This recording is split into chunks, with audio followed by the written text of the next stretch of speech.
Dona Sangre. Se necesitan entre 300 y 400 donantes por día. No esperes que te lo pidan, siempre se necesita. Conocé cómo donar en buenosaires.gov.ar/donasangre. Buenos Aires Ciudad. Vamos por más. Sos de Vicente López. Este es tu lugar. Desde el municipio trabajamos todos los días para que sea seguro. Sumamos motos de patrulla, cámaras, presencia policial en todos los barrios y puntos seguros. Quiero que sepas que te estamos cuidando. Que Vicente López es tu lugar seguro. Si estás en Tigre, estás protegido. Ya podés bajar la app Alerta Tigre para conectarte al instante con nuestro centro de monitoreo. Contamos con más de 130 móviles municipales, 2.000 cámaras de seguridad monitoreadas las 24 horas y 133 tótems de seguridad. En Tigre, seguimos comprometidos en la seguridad de nuestra comunidad. Tigre, municipio. ¿Sabías que todos los accidentes por inhalación de monóxido de carbono son evitables? Chequea que la llama de tus artefactos sea siempre azul. No olvides ventilar los ambientes de tu hogar todos los días, verificando que las rejillas cuenten con salida al exterior y las ventilaciones no estén tapadas ni sucias. Y controla las instalaciones internas con un gasista matriculado. Con estos consejos, proteges a tu familia. Metrogas, damos calor. R con R Guitarra. R con R Reciclable. Recordá que los miércoles en Morón solo se retiran residuos reciclables como papel, cartón, botellas, latas, plástico, metal. Todo limpio y seco. Re fácil. Municipio de Morón. Corazón verde del oeste.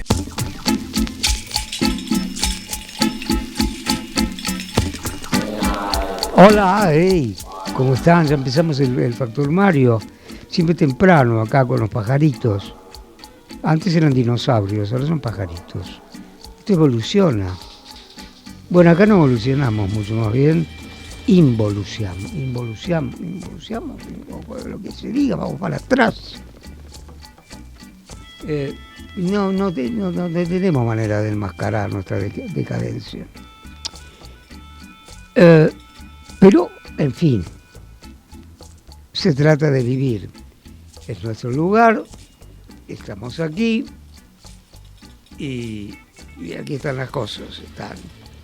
¿Qué pasan? Y pasan muchas cosas. Está Alberto, una especie de cadena nacional que permanentemente se ve por televisión y por los portales y por la radio, todo el tiempo el drama espantoso y la proximidad, la locura que parece haber caído en algún momento, presuntamente, porque todavía no hay un juicio, una sentencia, el anterior presidente Alberto Fernández. A mí siempre, no lo ocultaré, me pareció un personaje espectacularmente desagradable y jamás he confiado en sus palabras aflautadas como una cantante, como un tiple de ópera. La voz finita, parecía insoportable, peinado así a la cachetada, galán viejo. Pero no esperábamos esto.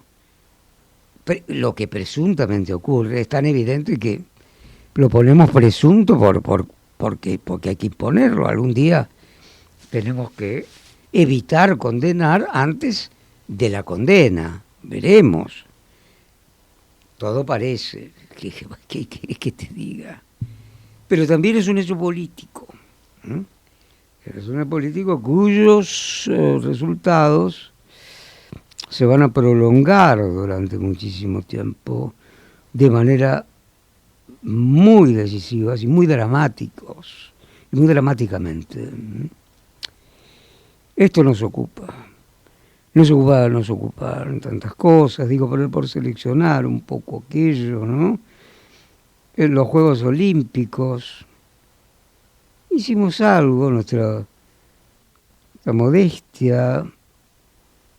El chico que tiene el sobrenombre divertidísimo de Maligno y que se incluyó en los Juegos Olímpicos, ese deporte extraordinario de volar con una bicicleta y dando vueltas maravillosamente. Sí, eso es una medalla de oro el que consiguió la Argentina. Hizo un gran esfuerzo nuestra maratonista femenina, entró 21. Hizo lo que pudo, digamos. tiene 31 años. Leonas, en fin. Prácticamente pasó. La mayor cantidad de medallas fueron para China y para Estados Unidos. Los enemigos mellizos que se enfrentan en todos los campos, incluso en la cantidad de medallas que puedan conseguir, porque a la vez de ser un canto al cuerpo y al deporte y a la condición humana, es un hecho político. También, inevitablemente lo es. Y la extraordinaria presentación y cierre y clausura, pues hay miles de opiniones acerca de eso, pero que fue asombroso y único. Esto no podemos discutir. Así vienen las cosas. Cada mes esperamos, ansiosos, ya casi como una adicción o una forma de desesperación, el número de inflación. El último número ha sido de 4, es decir, va a ser muy alto al final del año. Igual, aunque baje un poco, que está bajando. Pero hay muy poco consumo. Por lo menos se ha bajado considerablemente el consumo, siempre la gente lo compra. Es decir, parte de la inflación que tiende a bajar un poco, afortunadamente, y empecinadamente por parte de Milei, lo cual está bien, eso no significará que a fin de año vamos a tener una inflación altísima, de todas maneras, con salarios muy bajos en términos de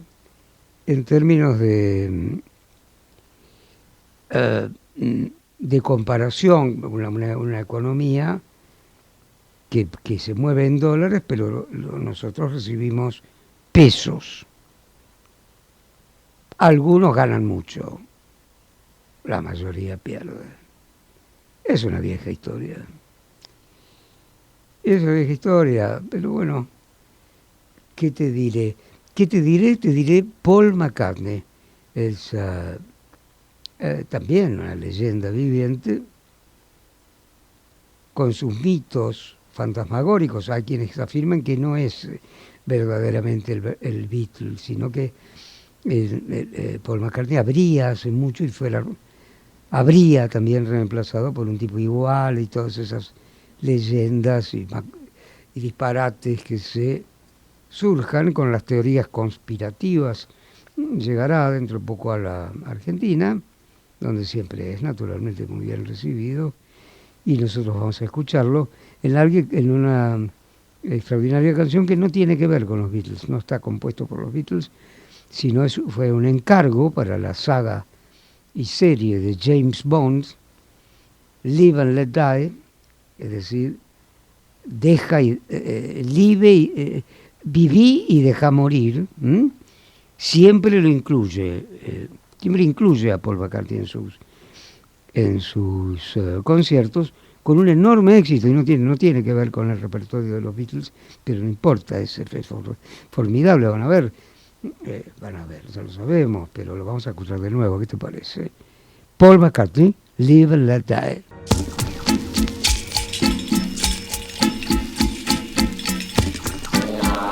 Vicente López incorpora una nueva herramienta de seguridad vial que permite detectar drogas presentes en el organismo del conductor de una manera rápida. De esta forma se continúan reforzando los controles vehiculares y test de alcoholemia y estupefacientes en distintos puntos estratégicos del municipio. En este sentido, la intendenta del partido, Soledad Martínez, participó de un operativo junto a las referentes de la Asociación Madres del Dolor para verificar el funcionamiento de estos dispositivos. Estos test sirven para detectar la presencia en el cuerpo de drogas ilegales como cocaína y marihuana, ilegales que afectan al sistema nervioso central y alteran negativamente la capacidad de manejo. Mario Mactas te espera con El Factor Mario. Un pequeño universo sustentado por un estilo personal que deja ver la vida de una manera propia. Los sábados a las 7:30 de la mañana por Radio Cultura. Buenos momentos se avecinan. Tenemos el toque Vicky Mactas, que es, como les diría, es de doble faz. Es su propia música con los espíritus, sus propias composiciones, su guitarra, pero está entre las primeras guitarras de nuestro país con los espíritus. Vicky Mactas, además es un explorador de la música, él le gusta aventurarse, viaja mucho por otro lado, afortunadamente, porque el mundo es muy vasto como para quedarnos en una mirada pequeña, y él pues es un cazador de música ecléctico, no busca un género, una época, busca la música que habrá encontrado, ¿no? Hola Miki, ¿cómo estás? Todo bien, por suerte. Bueno, te escuchamos. Bueno, volviendo a tu introducción, claramente somos aquí fanáticos del instrumento guitarra, sí, en todas sus variaciones. Y casi te diría, sobre todo, la guitarra criolla, la guitarra que más se toca en el folclore argentino. Es esa guitarra que tiene cuerdas de nylon, a diferencia de la guitarra acústica estadounidense, que se usa con cuerdas de acero. Es otra sonoridad, pero a nosotros nos encanta esa guitarra, la guitarra criolla. Ajá. En este caso vamos a ir a la provincia de Salta, a escuchar un superhéroe de la guitarra, como es Eduardo Falú. ¡Ah! ¡Qué maravilla, Miki! Que sí. Fuimos amigos, muy amigos con Falú, ¿eh? Lo recuerdo mucho al turco querido. ¡Qué guitarrista, por Dios! La verdad que sí, en este caso vamos a escuchar Murmullo de la Laguna, una pieza instrumental, y no se confundan, no son varios guitarristas, es uno solo. Ajá, mirá vos, claro que qué artista, qué grande, y además él encontraba para la música puramente instrumental, porque cantaba maravillosamente bien con esa voz única, en temas con título muy poético habitualmente, ¿no? En este caso, Murmullo de la Laguna es una canción en la cual se despliega y hace el trabajo de varias personas en uno de una manera casi sobrenatural, y mucho más no queda para decirlo que escucharlo.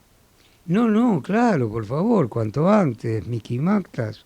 Gracias por el hallazgo. Nunca he escuchado, y qué buena oportunidad de escuchar Murmullos de la Laguna por el genial Eduardo Falú.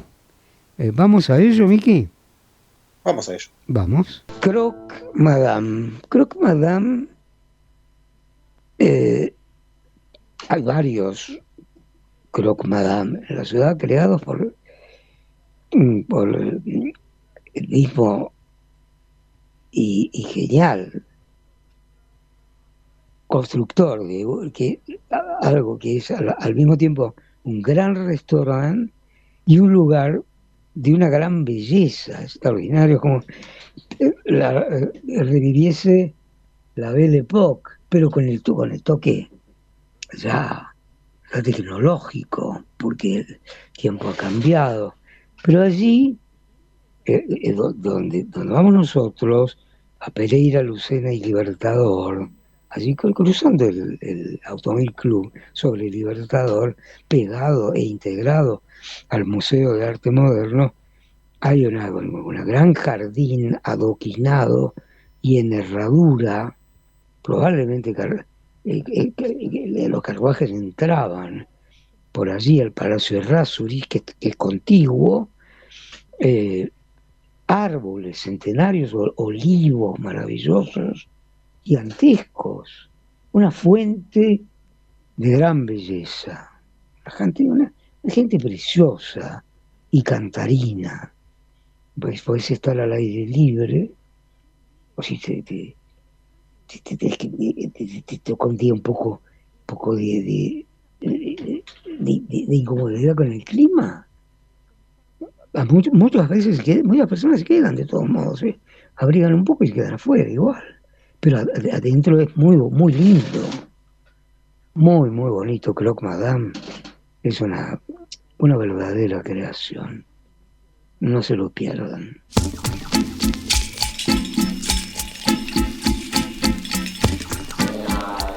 Buquebus, la mejor flota fluvial del mundo, y esto no es una de esas exageraciones, ha unido las orillas de nuestro mar dulce del Río de la Plata.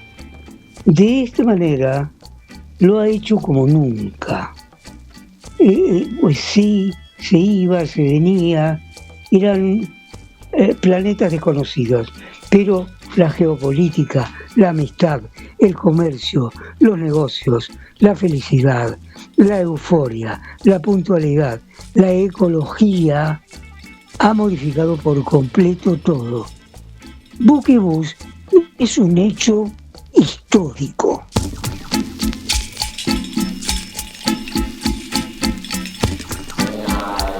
En el marco del Mes de las Infancias, el municipio de Tigre organizó una jornada creativa para el disfrute de más de 350 niños y niñas en las instalaciones del microestadio Contador Ricardo Ubieto, ubicado en el Polideportivo San Martín de Don Torcuato. Autoridades comunales participaron del desarrollo de la actividad denominada Festival de Juegos y Deportes, que se realizó en conjunto con United Way Argentina y personal voluntario de 25 empresas.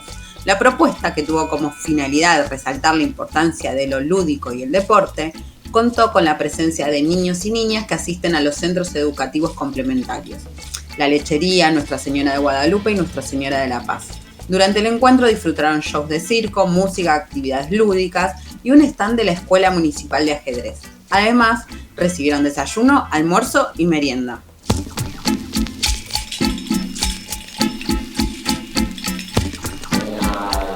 El presidente y CEO de Metrogas, Tomás Córdoba, resaltó la seguridad y el bienestar de los clientes como pilares fundamentales del servicio de la distribución del gas y destacó la importancia de la innovación y la tecnología para mantener un alto nivel de desarrollo en el sector energético.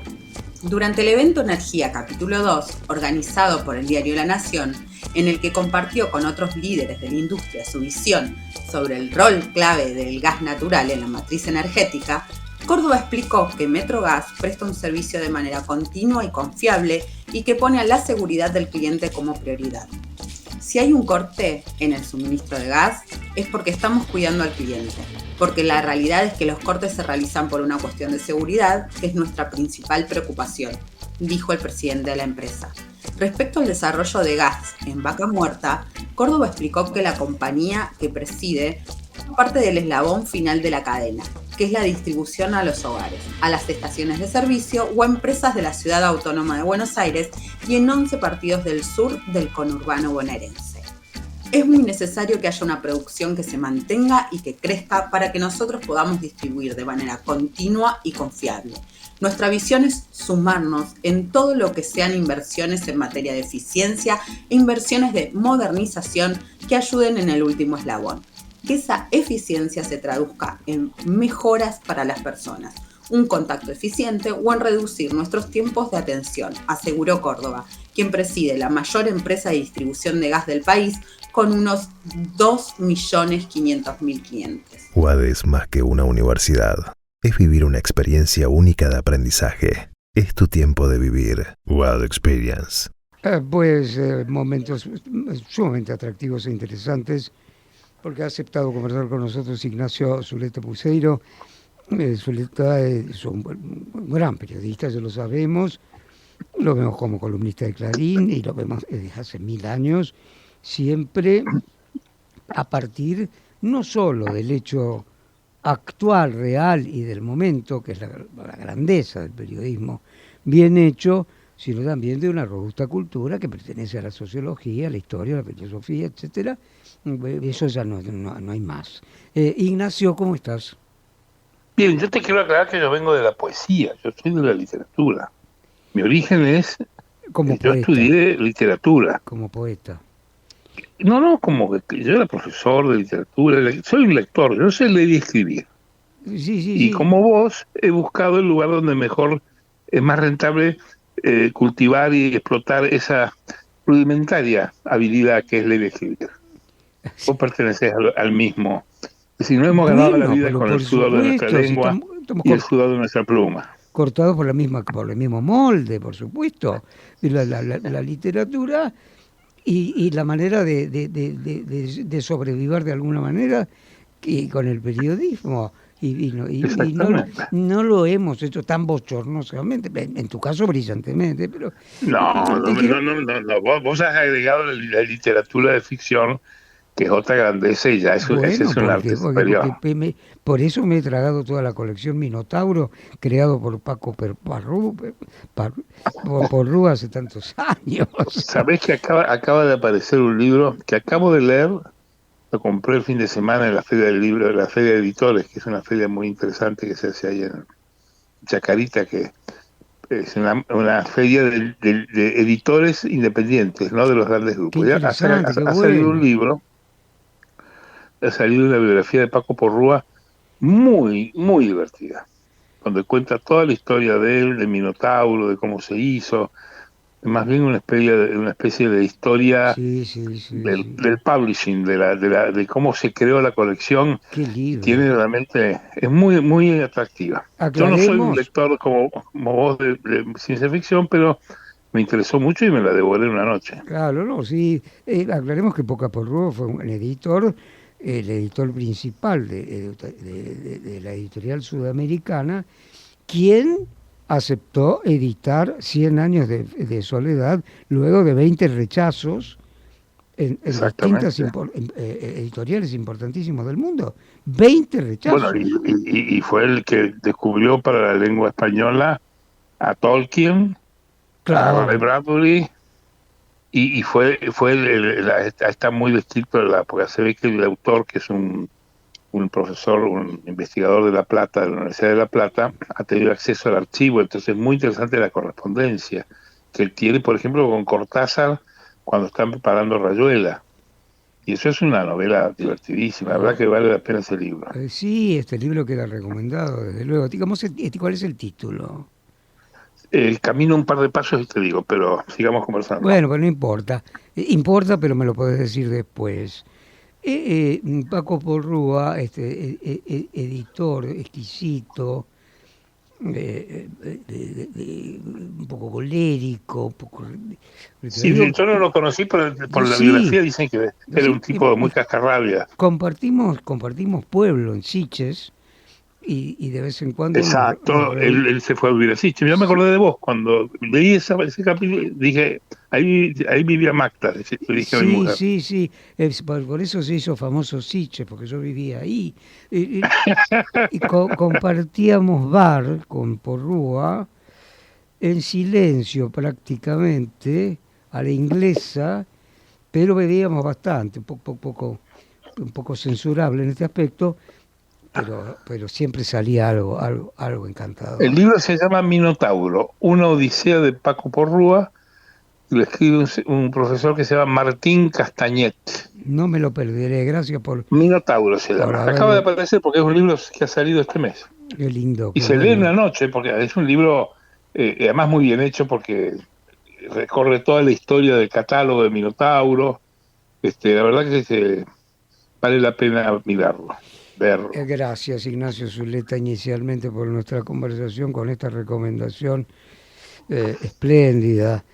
Pero las cosas en la Argentina, por dar un salto en otra dirección, no parecen estar en situación espléndida.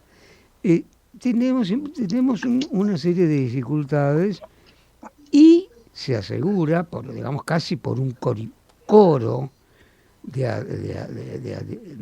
adhesiones en televisión, la luz de una recuperación en el país. Esto no es una pregunta, es mi interés por saber cómo ves este mapa, como si alguien mirara la mesa de arena de una guerra. Mira, nosotros siempre cuando es un lugar común del periodismo describir una crisis según la acepción de la Real Academia. Crisis es en un gabinete cuando se van unos ministros y todavía no han llegado los otros. Es el momento en que se fueron unos y se espera que asuman otros. Yo creo que la Argentina está viviendo, en este año que nos toca vivir, que es el verdadero año de los 40 años de democracia, porque la democracia no empezó en el 83, empezó en diciembre del 83, o sea, el 84, el 2024 son los 40 años. Ha terminado un gobierno el año pasado que no sabemos si era tan gobierno, porque tenía una economía desmandada y un descontrol político que le hizo perder las elecciones, aún sacando 44% de los votos, o sea que es importante retener eso, sí, es la mitad del electorado de la Argentina. Sí. Y había un nuevo gobierno que todavía no llega, porque este gobierno ha designado la mitad de los funcionarios que debería designar, no tiene legisladores, ha podido sacar, negociando con la oposición, solo 2 leyes, no tiene gobernadores, no tiene programa porque tomó el programa de Cambiemos, no tiene funcionarios porque los funcionarios son los de Cambiemos, no tiene partido porque se quieren quedar con el partido de Macri. Entonces yo creo que es un gobierno que todavía no arranca. Cuando a mí me piden un juicio sobre el gobierno, digo, yo voy a esperar un poco, a ver qué rinde. Mira, claro. Lo demás, lo que se ve es pura... pura red social.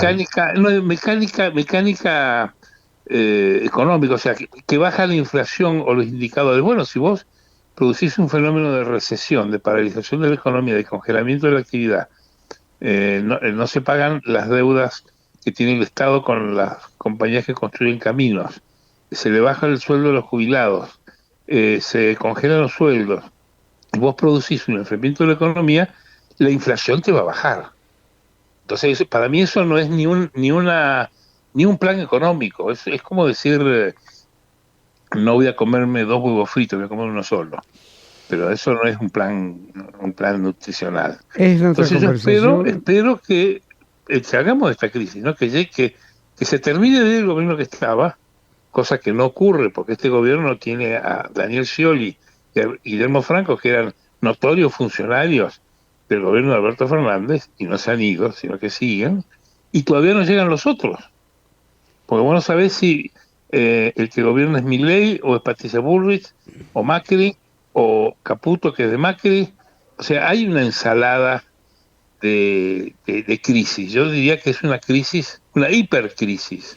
No por la profundidad, sino por la extensión, porque ya lleva 8 meses. Sí, es verdad. Pero mantiene una cierta luna de miel, según las encuestas, en el caso de Milei particularmente, ¿no? Pero eso es normal, en todos los gobiernos hay un crédito que es saludable para cualquier gobierno, y eso es bueno. Lo que tiene que hacer un gobierno es aprovecharlo, de la confianza. Ahora, te diré, perdón por pequeñísima interrupción, tal como has descrito esa crisis, esos que se van pero no han venido, aún otros, una frase de Flaubert pone Marguerite Yourcenar, Memorias de Adriano, donde dice: los antiguos dioses habían muerto y Cristo no había nacido todavía, no había llegado todavía. Hubo un momento en que los hombres estaban solos, y ese fue el tiempo de Adriano. Es un poco lo que nos está pasando acá, en términos un poco ridículos, ¿sí? No, ridículos no. Yo creo que es así, es una metáfora muy, muy ilustrativa. Los que se fueron no se terminan de ir, pero no están ya, y los que iban a venir todavía no llegan, y no sabemos si va a venir alguien. Lo cual a mí me inspira alguna percepción que yo he tenido siempre de la Argentina. La Argentina es un país tan fuerte, tan grande, tan rico, y con tan poca población, y tan ilustrada, y tan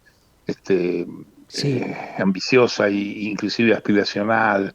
Tenemos los unicornios, los mercados libres, el Papa, Messi, Grossi, que maneja la industria, la actividad nuclear en el mundo. Tenemos la Argentina, yo creo que a veces demuestra que le sobran los gobiernos. No necesitamos gobiernos, nos gobernamos solos. Déjennos solos. Ha habido periodos en donde no ha habido gobierno. Yo, hasta por ironía, pero yo te podría decir que la ausencia de gobierno en la presidencia de Alberto Fernández el último año era notable. Porque hasta lo poco que hacía Cristina de Kirchner se lo fustigaba y se lo descalificaba en público, y era la vicepresidenta, era la que lo reemplazaba si se moría. Claro, qué Y yo no sé si hay ahora gobierno, ¿eh? No, bueno, acá gobierna el Congreso, gobierna el Congreso. Gobierna el Congreso. El Congreso, y el presidente, lo ha dicho Guillermo Francos, no entiende la política, lo ha dicho en público el jefe de gabinete. Milei no entiende la política, dice, Milei no le interesa la política, él se dedica a viajar, a atender a su novia, que me parece lo más tierno que hace, por supuesto, a criar sus perros, que es una noble tarea. Desde luego. Menem diría, es un arte y una ciencia, diría Menem, sí. Pero no se ocupa de la política. Y dice, a lo mejor está bien. Vamos a llegar a la etapa superior de la Argentina, donde podemos prescindir del gobierno. Bueno, finalmente el presidente Milei se define como un anarquista, de manera que si haya gobierno, claro, pues dice que lo que hay lo quiere destruir. Dice que lo que hay él lo va a romper. O sea que también, ahora, eso tiene una racionalidad muy profunda. Lo mío no es solo una broma de sobremesa o de mañana temprana. Sí. Es porque creo que la Argentina tiene una sociedad civil fuerte, que vota siempre lo mismo, que articula su representación en dos grandes familias políticas que ocupan el 80% del electorado desde hace 100 años, que asegura paz y prosperidad y alternancia dentro del sistema democrático como no lo asegura ningún país de la región y muy pocos de Occidente. O sea, tiene activos muy importantes. Tiene una economía poderosísima, en donde vos sos un hombre, yo te he visto en los congresos de APRESID, es primer actor mundial en los agronegocios, como se dice ahora. Sí. Es la vanguardia de la tecnología en global, en la industria satelital. O sea, la Argentina es un país extraordinario. Aprendí de un líder como Víctor Truco, que es un hombre extraordinario, que modificó a la presidencia, a la Argentina, y preservó la llanura productiva inmensa de la Argentina, al dejar de arar. La vanguardia tecnológica del campo. Sí. Inventamos la soja transgénica. Sí, la soja la trajo Felipe Solá cuando era secretario de Agricultura, ministro de Agricultura de Menem. Eso fue el aporte de la Argentina. O sea, ese país, ¿para qué quiere un gobierno? ¿Me puede decir usted, gobierno, qué viene a hacer acá? No me hagas preguntas tan difíciles si se trata de la Argentina. Parece que para nada. Pero sin embargo hay uno. Y sí. Y dentro de él, pequeño, porque está el presidente, la hermana, que es la secretaria general de la presidencia, y unos jóvenes leones, y Santiago Caputo, que parece que tiene un poder inexplicable y enorme, y nada más. Es decir, no. Y dentro de ello, muchas luchas de las que se llaman una intestinas. Hipótesis que no he demostrado aún, pero tengo algunos testimonios, de que el rol de la hermana del presidente y del joven Caputo es una ficción periodística generada por el gobierno, porque todas las epopeyas que se les atribuyen las cuenta el propio gobierno.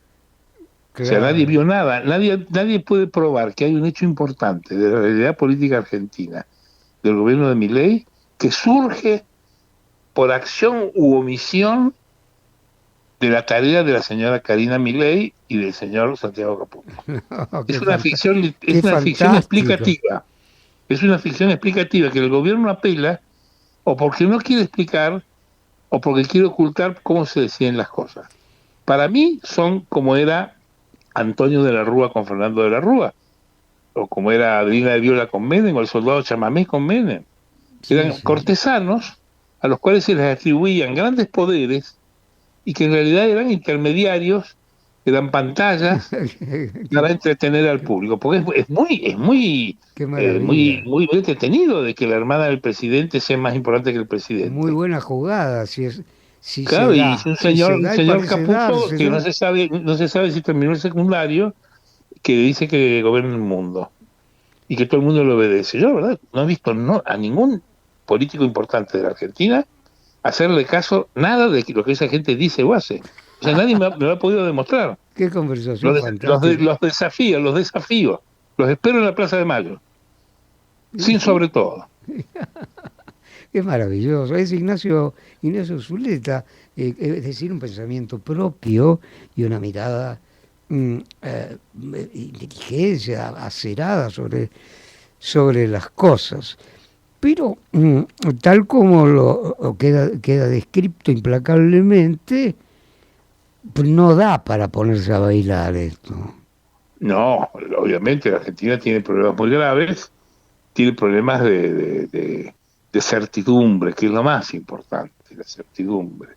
Y nosotros tenemos gobiernos, el mundo es una situación que es del mundo contemporáneo, que entiende o cree que las soluciones económicas van a resolver la vida pública. La vida pública la resuelve la política. Hay un riesgo país alto y el mercado le toma examen a la economía de Milei y le niega el crédito porque no hay certidumbre política. No se sabe, no hay futuro. No lo hay. Y un gobierno o un político que no genera futuro, el campo produce soja, la vaca produce leche, el político produce futuro. Y si el político no produce futuro, el riesgo país va a ser siempre alto, porque la tasa va a ser alta, el costo de instalar una inversión va a ser altísimo, me va a costar carísimo el abogado, me va a costar carísima la seguridad jurídica, y eso es lo que encarece la situación de la Argentina, la incertidumbre política. Y eso es lo que los políticos, a mi juicio, se equivocan al remediar creyendo que con recetas económicas van a salvar a la situación. Bueno, está todo dicho. Yo creo que a mí el único elemento perturbador de la vida pública argentina es que hay una desinteligencia de la dirigencia de la realidad. El electorado no se equivoca. Vota lo mismo hace 100 años, vota dos grandes familias políticas, las dos coaliciones que hasta se confrontaron el año pasado. O sea, no estoy hablando del siglo pasado, sí, del año pasado estoy hablando. La coalición peronista y la no peronista. Y eso es de una solidez extraordinaria. Ahora, ese electorado que se mantiene unido y están esperando a Godot, que venga alguien y los gobierne con eficacia, no se transmite a la dirigencia que vive peleándose, creyendo que combatiéndose unos a otros y destruyéndose unos a otros, se van a apoderar del electorado. Y no, eso no va a ocurrir. Por eso en la Argentina está gobernada por un señor que no ganó las elecciones. Acá perdió Cambiemos, perdió el peronismo y ganó el balotaje. Así es. Y ganó el señor que había sacado 29 puntos en la primera vuelta y es presidente. Chapó, extraordinario. Prueba de la solidez del sistema político argentino. Sí. Toleramos a los Alberto Fernández y a los Milei. Mira vos. Mira, y por último, porque tenés que descansar, porque esto es mortificante ya, tanta conversación. He dormido bien. Que se repite y reitera la publicación del New York Times, debe ser, sí, sin duda es Thomas Friedman, quien arriesga la idea de que la Argentina tiene el peor de los problemas, vive en la angustia permanentemente debido a los líderes que han elegido siempre. Esta contradicción es devastadora. Yo creo que es el problema de la Argentina es un problema de la inteligencia que tienen los dirigentes de los problemas de la Argentina. Y no es original, porque la idea del economicismo, de creer que la receta económica soluciona la política, está muy generalizada en el mundo y es parte de los problemas de gobernabilidad que tienen los países. Hoy la gobernabilidad de los países con el sistema institucional de la democracia liberal del occidente europeo está fracturada.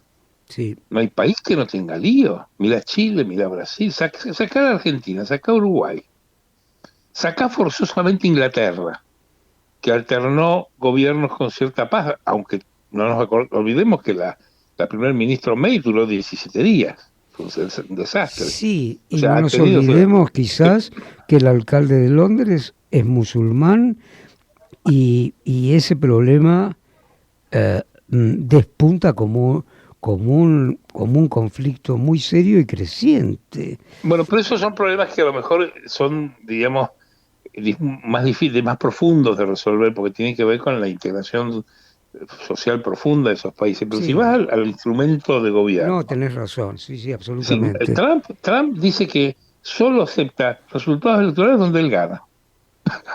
Sí, claro. Directamente. Claro. Maduro, como Maduro, igual que Maduro.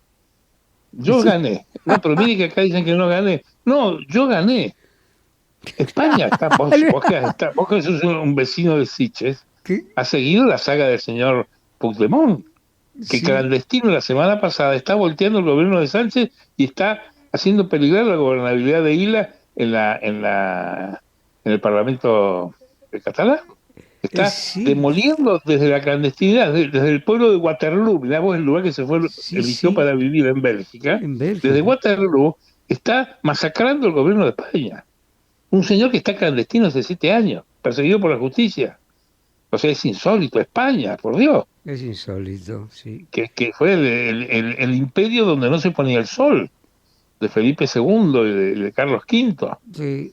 Bueno, el imperio más grande que ha conocido el planeta. Empieza a ponerse. Finalmente que agradezco enormemente que te hayas hecho un rato, ¿eh? No, yo te agradezco mucho y te agradezco que me llames, ya te lo he dicho, porque cuando vos me llamás por la radio, yo soy un hombre que soy ¿cómo se dice? Ni panelista soy. Soy invitado a tus programas y la gente tiene mucho efecto en el público. Me Bueno, eso es muy rebotan y me satisfactorio comentan y me dicen y muy cosas. estimulante. Y me dicen Zuleta, gracias nuevamente, que tengas buenas horas. Gracias, Mario, un abrazo fuerte y un saludo a los oyentes. Hasta luego. Adiós. Ignacio Zuleta Puceiro es un grande del periodismo. Va más allá un poco del repaso de los hechos, que permanentemente repetidos, por otro lado. De manera que la satisfacción es grande y benéfica. Estamos en el Factor Mario, estamos en Radio Cultura, estamos con Nico Ciancalini en la operación técnica y en la puesta en el aire y con nuestra productora de siempre, Luciana Garone, productora y ejecutiva, que, o sea, un sostén como para apoyar la pared y estar tranquilo. Muchas gracias. El Factor Mario, con Mario Mactas. La realidad por un tipo distinto. Oigan, siéntese cómodos, acomódense a lo que quieran. Nosotros estamos comunicados. Por cierto, por medio de la música, bueno, no lo ponemos, no revoleamos la música. Ponemos por sensibilidad, porque significa un hecho. En el caso de Billie Eilish, la chiquita irlandesa, de una personalidad muy interesante, muy susurrante, muy personalísima en realidad, y fue elegida entre los cantantes que participaron del cierre de las Olimpiadas. La jovencísima y admirable Billie Eilish. ¿La quieren? La tienen. El Factor Mario, con Mario Mactas. La realidad por un tipo distinto.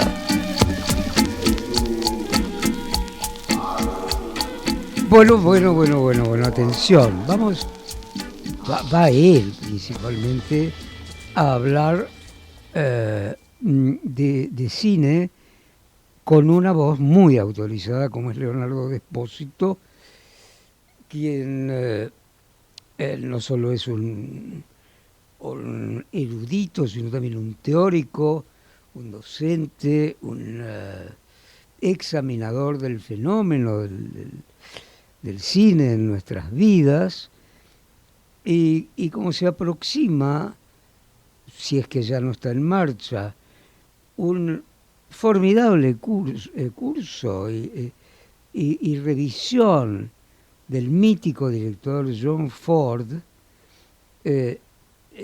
tenemos aquí afortunadamente la palabra de Despósito, quien ha aceptado conversar un ratito con nosotros. ¿Qué tal, Leo? ¿Cómo estás? ¿Qué tal, Mario? ¿Cómo estás? Muy bien, muchas gracias. No, gracias a ustedes. ¿Quién fue John Ford?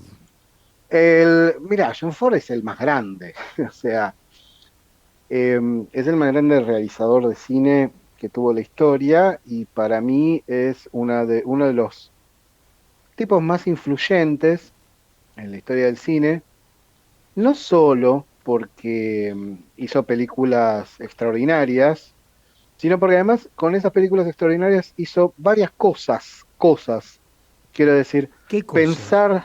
pensar el cine mismo, pensar la relación del hombre con el espacio y con el mundo que lo rodea, pensar las relaciones humanas, crear formas. Es la persona que, creo yo, con algunos otros, con Raúl Walsh y Alan Dwan, otros realizadores bien clásicos, creó la forma de filmar la acción física, y al mismo tiempo el pequeño gesto que complementa la vida, y creó una cosa muy interesante, A ver. creo yo, que desarrolló, que es lo que yo llamo el tono americano en las películas.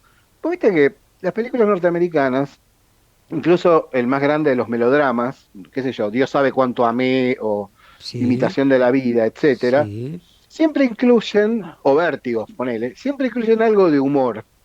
Ese tono en el cual las cosas no son Qué- nunca, Qué aunque haya una qué tragedia, extraordinario claro, detalle, por favor. un tono, claro, un tono completamente, nunca es completamente trágico aunque haya personajes trágicos, nunca es completamente cómico aunque haya personajes cómicos.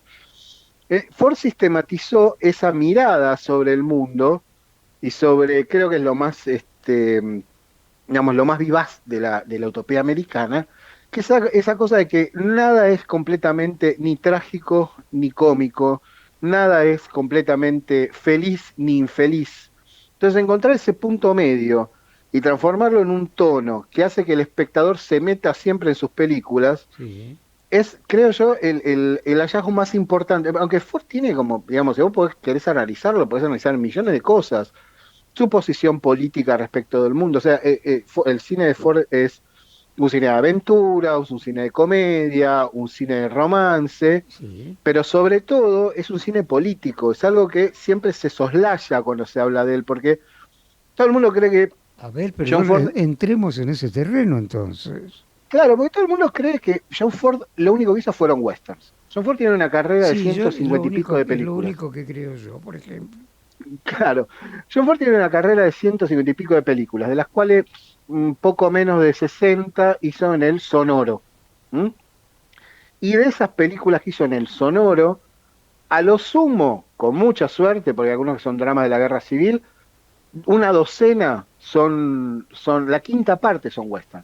Qué sé yo, Pasión de los Fuertes, Más Corazón que Odio, Un Tiro en la Noche, La Legión Invencible, todos esos son westerns. Entre ellos hay westerns bélicos, ¿no? Los tres que le dedicó al séptimo de caballería, ¿no? Ese regimiento en medio de una frontera en la nada entre el indio y la civilización, cuando recién se empezaba a colonizar el oeste. Sí. Y todo lo demás son dramas, comedias, pero siempre los personajes de Ford, los momentos que Ford elige, son momentos de clivaje, o sea, un momento de quiebre en la historia. Digo, vamos a poner un caso. Bueno, se dice fácil, esto es alguien absolutamente histórico. Claro, vos fíjate, vamos a poner un caso, ¿no? La Legión Invencible, que forma parte del ciclo que estamos proyectando en el Centro Cultural Recoleta, que programé para el Recoleta. Tenemos unas cuantas películas. Tenemos El Caballo de Hierro, por ejemplo, que es su última gran obra maestra muda, que es la historia de cómo se construyen las vías férreas de este a oeste de los Estados Unidos. Uy, uy, uy. Y cómo se juntan, que es el símbolo de la modernidad, de cómo pasamos de lo antiguo a lo moderno en todo el mundo, no solamente en los Estados Unidos. Te diré, perdón, solo un entreguiones.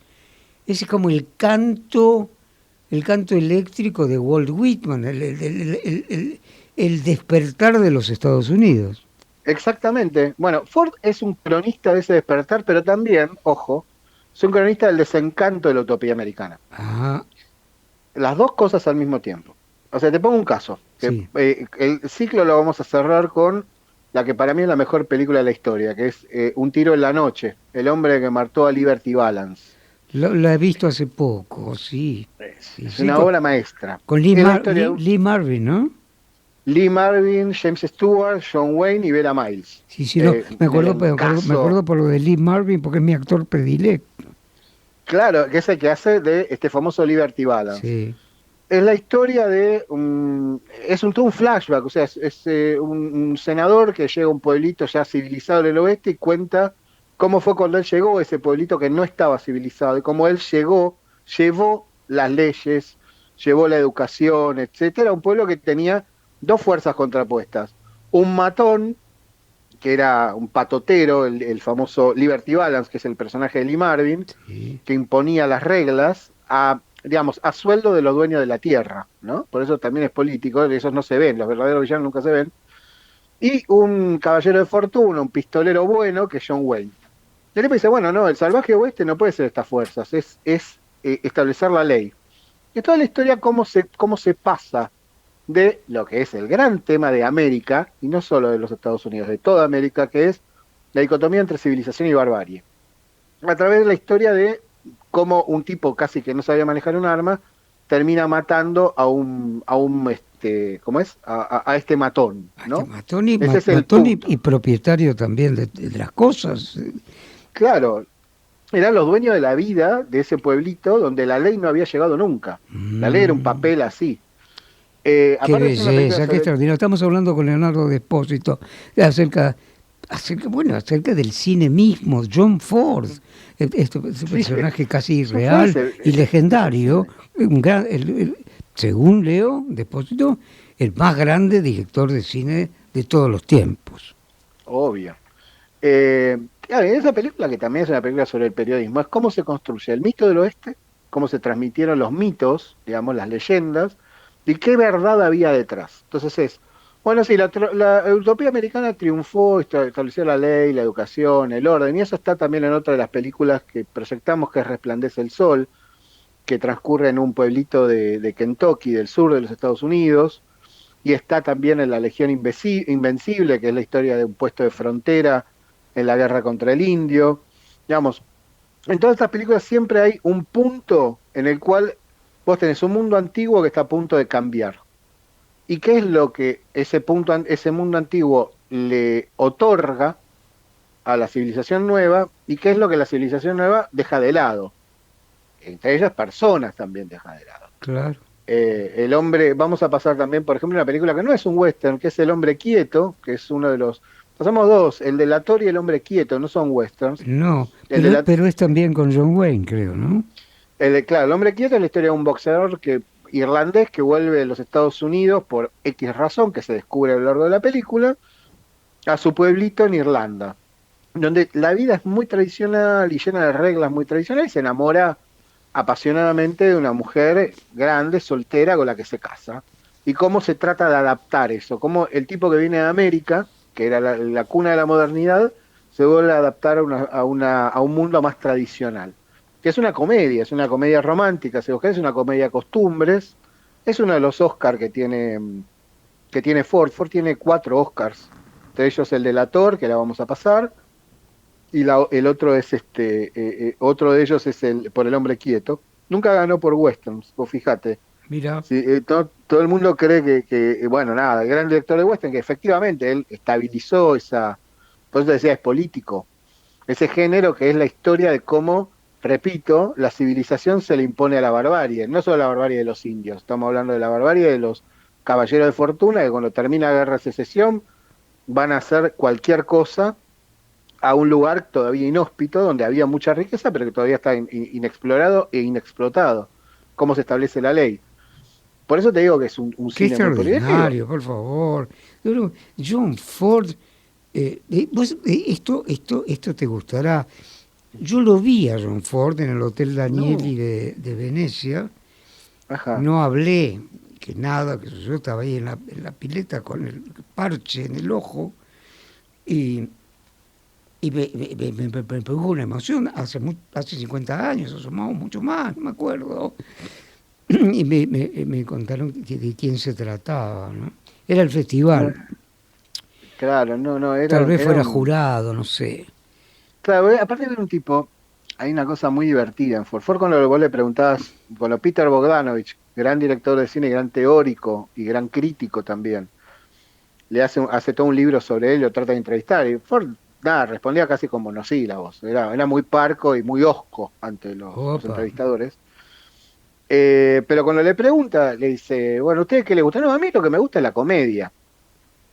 Por eso todas las películas de él tienden hacia, incluso los momentos más dramáticos, hacia algún toque, esto que decía del tono medio americano, ¿no? Las películas son muy divertidas. Una cosa, uno habla como, vos decís, uno habla como comillas, teórico. Dice, no, porque Ford esto, aquello y lo demás allá, y creó tal cosa, hizo tal otra. Pero hay una cosa que hay que decirle al público siempre, son películas muy divertidas porque John Ford, como todos los grandes cineastas, tenía algo en la cabeza, sabía que le hablaba a alguien.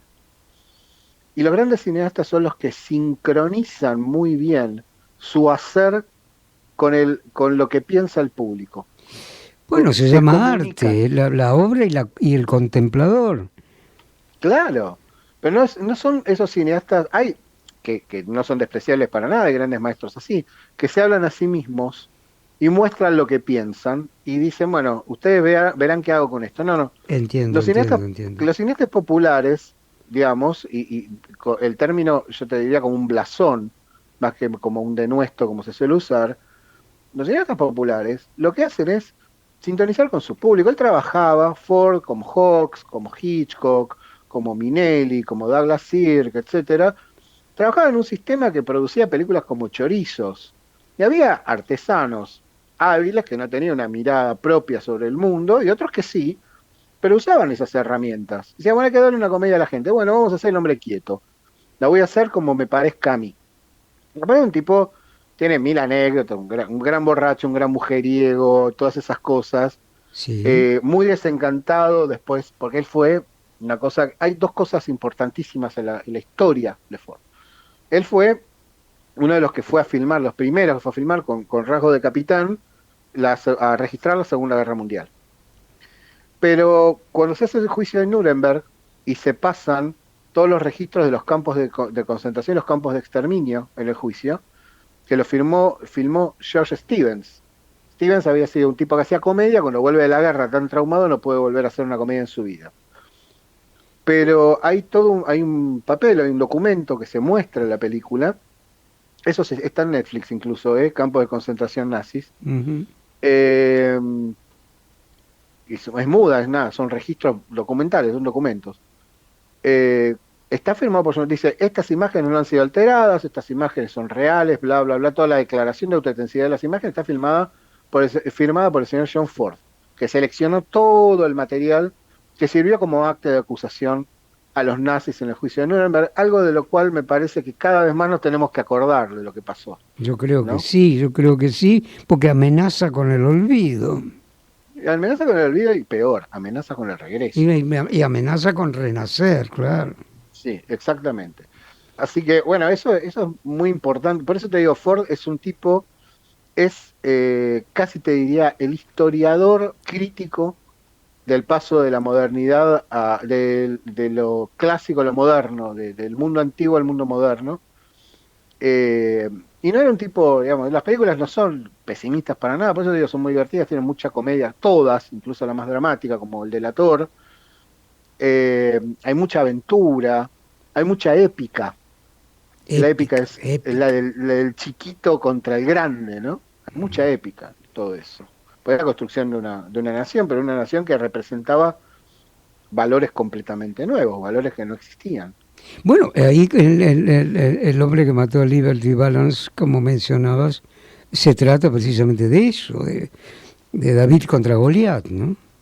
Exactamente, y es esa película en particular, pero está, vos fíjate, en todas las películas, esto nos interesa a nosotros particularmente, en todas las películas hay periodistas, en todas, incluso las dos, digamos, más políticas que son Resplandece el Sol, porque hay una elección, o El último Hurra, que son películas sobre la política a nivel humano y cómo cambia eso.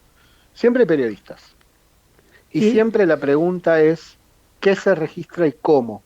¿Cuál es el deber del periodista? Es muy importante eso porque se da cuenta, Ford, en sus películas, de que existe un cronista del presente.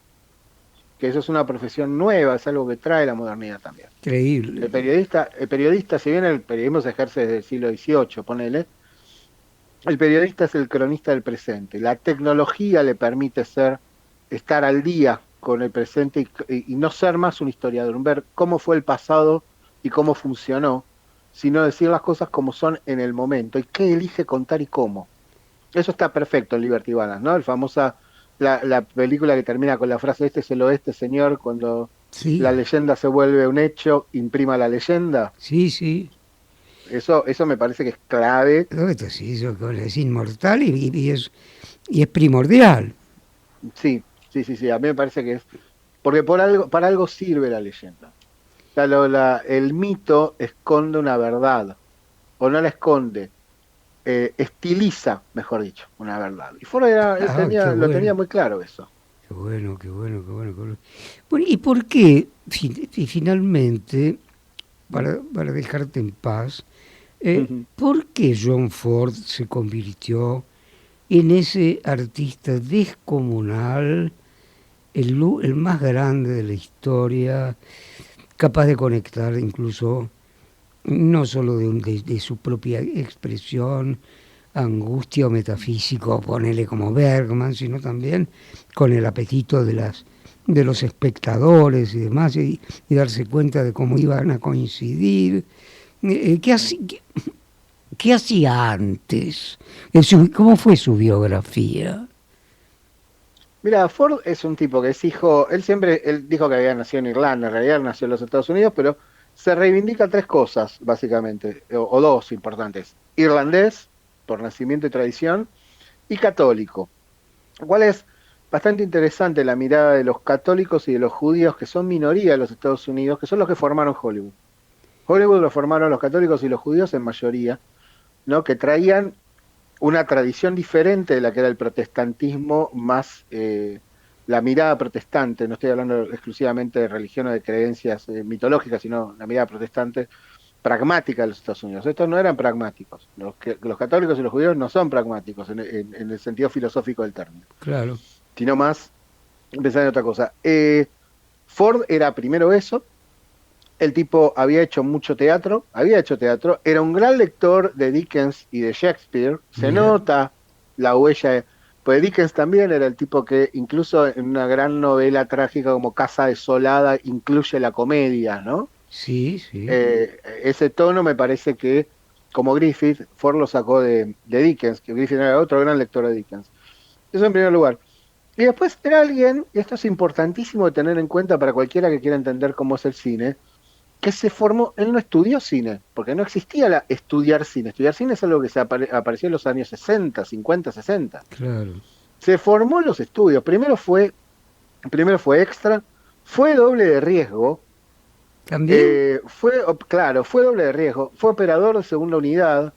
Y después hizo todo el cursus honorum hasta ser realizador, que bueno, en una época en la cual el cine era nada, un entretenimiento de masas y nada más, nadie lo pensaba como otra cosa, o algunos, solo muy pocos, era una industria. Y el tipo se formó en la industria, por eso tampoco nunca alardeó demasiado de lo que es De ser un artista, artista. claro. Nunca se consideró un artista, porque le decían, no, usted es un poeta, un artista, lo miraba diciendo, traeme otro whisky, chau, no les importaba, no le importaba nada. Era así, todas las crónicas muestran eso de Ford. Incluso el final de The Fabelman de Steven Spielberg, Sí. donde hay un encuentro entre el chico y un John Ford interpretado por el director más opuesto a por Ford del Lynch. mundo, que es David Lynch, ¿no?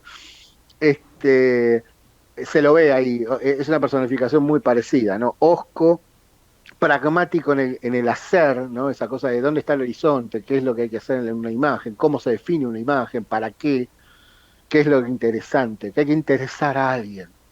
Y bueno, nada, hizo todo el curso Sonorum hasta que llegó muy joven a la dirección, hizo muchas películas con Tom Mix, uno de los primeros grandes héroes cowboys de la... Galopantes. Claro, del primer cine mudo, y fue haciendo películas cada vez más importantes hasta llegar a El Caballo de Hierro en 1924, perdón, y algunas otras, y después, nada, pasó inmediatamente al sonoro.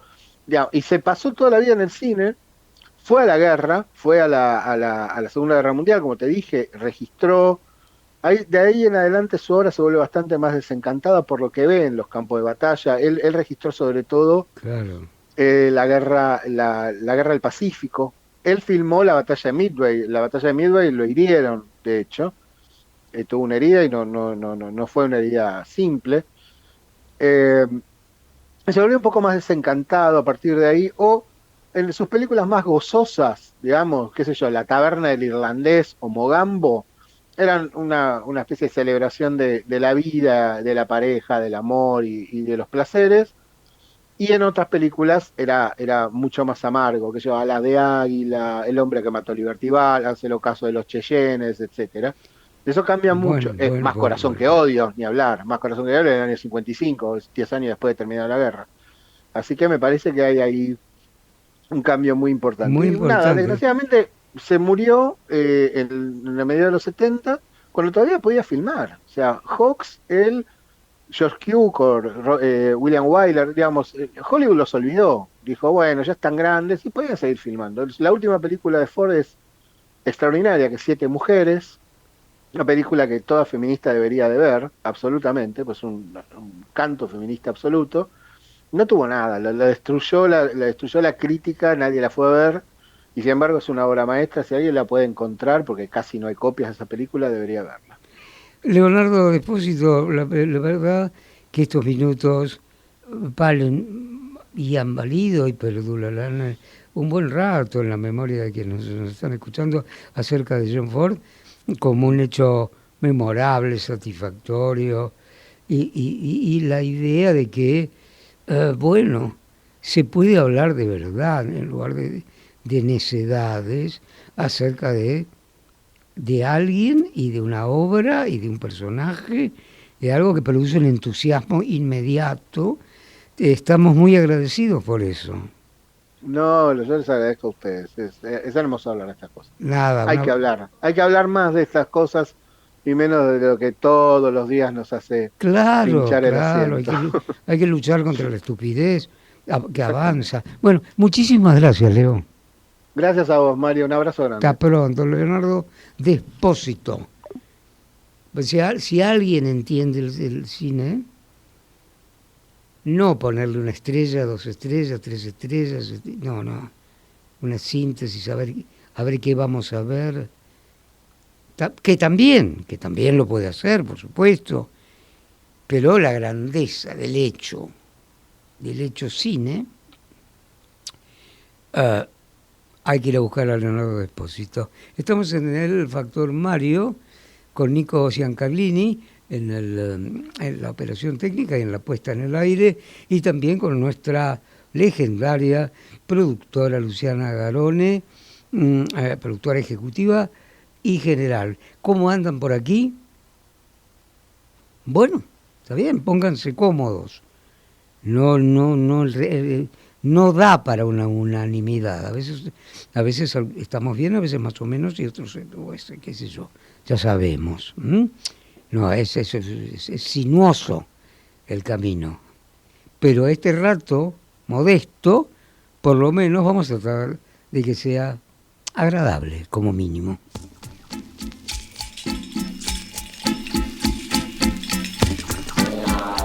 Hora de irse, señores. No nos vamos a prolongar demasiado. Como se dice en Italia, il pesce fra 3 giorni puzza. El huésped después de 3 días es como el pescado apesta. No nos prolonguemos demasiado. No vamos a correr ese riesgo. Además tenemos toda la programación de película recomendable. Ahora mismo y siempre cerramos con un tango. El extremadamente educado, sensible, Luis Cardey,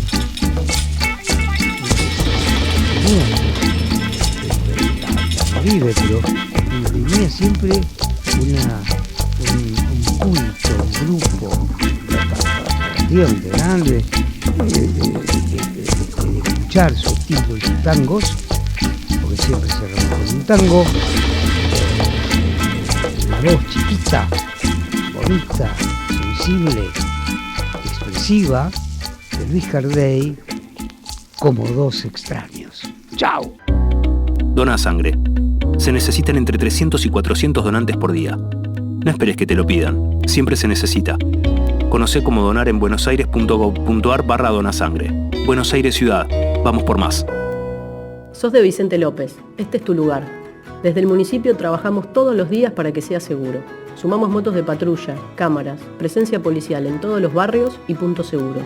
Quiero que sepas que te estamos cuidando, que Vicente López es tu lugar seguro. Si estás en Tigre, estás protegido. Ya podés bajar la app Alerta Tigre para conectarte al instante con nuestro centro de monitoreo. Contamos con más de 130 móviles municipales, 2.000 cámaras de seguridad monitoreadas las 24 horas y 133 tótems de seguridad. En Tigre, seguimos comprometidos en la seguridad de nuestra comunidad. Tigre, municipio. ¿Sabías que todos los accidentes por inhalación de monóxido de carbono son evitables? Chequea que la llama de tus artefactos sea siempre azul. No olvides ventilar los ambientes de tu hogar todos los días, verificando que las rejillas cuenten con salida al exterior y las ventilaciones no estén tapadas ni sucias. Y controla las instalaciones internas con un gasista matriculado. Con estos consejos, proteges a tu familia. Metrogas, damos calor. R con R Guitarra. R con R Reciclable. Recordá que los miércoles en Morón solo se retiran residuos reciclables como papel, cartón, botellas, latas, plástico, metal. Todo limpio y seco. Re fácil. Municipio de Morón. Corazón verde del oeste.